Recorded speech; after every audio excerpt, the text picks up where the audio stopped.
रहीम। आप देख रहे हैं हमारा यूट्यूब चैनल फ़हम सर्फ नाव। तरकीब का इबारत को समझने में एक बुनियादी किरदार होता है।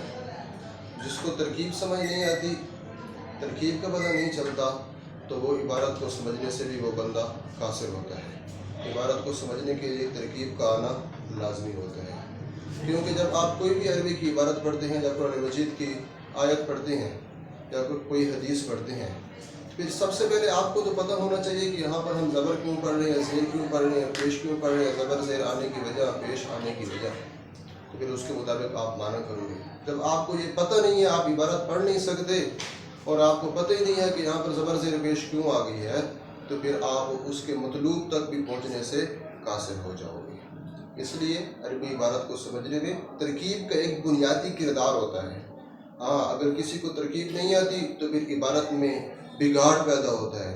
आप कुरान मजीद की आयत पढ़ रहे हो, एक कुछ आयत ऐसी हैं जो आम फहम के ख़िलाफ़ होती हैं, आम आदमी उसको नहीं समझ सकता।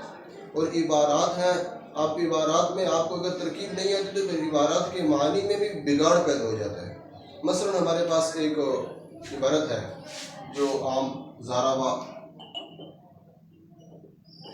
ज़ैदुन अमरन, अब ये है ज़राबा ज़ैदुन अमरन, अब मारा ज़ैद ने अमर को। अब यहाँ पर मारने वाला है ज़ैद फ़ाइल और मफ़ऊल बिही अमर है। अगर आप ज़बर की जगह पेश और पेश की जगह ज़बर पढ़ते हो तो फिर माने में बिगाड़ पैदा हो जाएगा। यानी ज़ैदुन की जगह आप ज़ैदन पढ़ते हो और अमरन की जगह अमरुन पढ़ते हो, तो फिर माना होगा मारा अमर ने ज़ैद को, हालांकि मारने वाला तो ज़ैद है, बिगाड़ पैदा हो गया। इसी तरह कुरान मजीद की कुछ आयत हैं जो आम फहम के खिलाफ हैं, अगर आप उसको अराब के मुताबिक नहीं पढ़ते तो फिर माने में बिगाड़। मसलन कुरान मजीद की आयत इज़ क़ाल यूसुफ, इस वक्त कहा यूसुफ ने, कहने वाला यहाँ पर यूसुफ है। जब आप यूसुफ की जगह यूसुफा पढ़ेंगे तो फिर कहा यूसुफ को, वो मफ़ऊल भी बन जाएगा, माना बिगाड़। इज़ क़ाल अल्लाहु, इस वक्त कहा अल्लाह ने, यहाँ पर फ़ाइल अल्लाह है। अब यहाँ पर रफ़ा की जगह आप ज़बर पढ़ोगे तो फिर इज़ क़ाल अल्लाह पढ़ोगे तो फिर माने में बिगाड़ बिल्कुल पैदा होगा। इबारत को समझने में तरकीब का एक बुनियादी किरदार होता है।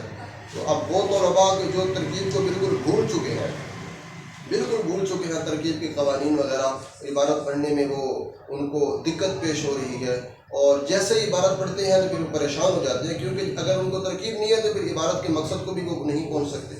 तो परेशान होने की ज़रूरत नहीं है। हम लेके आ रहे हैं आपके लिए एक मुख्तसर सा कोर्स, जिस कोर्स में हम आपको तरकीब सिखाएँगे बड़े ही आसान तरीके के साथ। तो आप हमारे चैनल को सब्सक्राइब कीजिए और बेल का बटन भी दबाइए ताकि आने वाली हर नई वीडियो आप तक हमारी पहुंच सके। तो फिर इंशाअल्लाह आइंदा वीडियोज़ में हम आपको बताएंगे तरकीब का तरीका, जिसके ज़रिए आप अरबी इबारात को बआसानी हासिल कर सको। वस्सलाम।